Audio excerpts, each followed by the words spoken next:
Hey everybody, Nick Faber here from Roundtable Sports, your go-to guy for all Michigan State sports.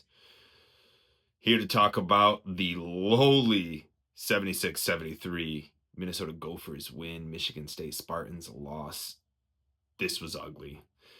Yeah, Spartans lost by 3 because they had some crazy miracle run to finish the game that I guess somewhat gave hope, but you knew it was never going to flourish into a actual victory. The only thing about it was that we had such a crazy finish against Rutgers last week that there was this little bit of hope that would just get so close and then ultimately disintegrate.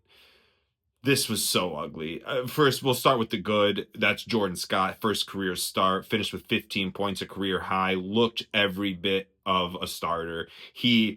I understand he's young. Izzo is Izzo, but he needed to be starting a lot sooner.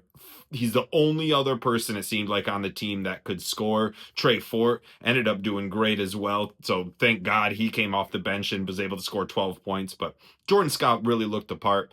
3 big threes, mom in attendance. You love to see it. The bigs, Jackson Kohler, Carson Cooper, just stop.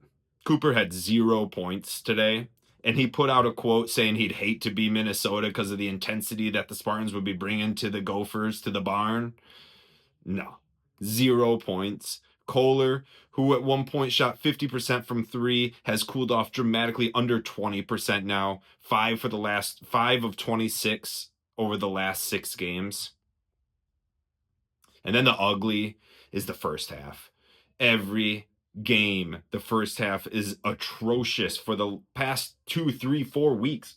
Atrocious, putrid, embarrassing to watch. And I get that maybe it's more of a chess game and you're trying to kind of get the opponent weaker, tired, and in the second half we've come out big and hot, but this game we couldn't. The final 3 minutes we were able to, but this is what happens when you dig a 6-foot grave and then decide that, no, I don't want to be buried, and you try to climb out of it.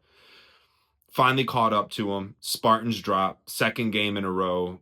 We got a top 5 matchup coming up against a top 5 opponent coming up against with Illinois coming to East Lansing Saturday night at 8 p.m.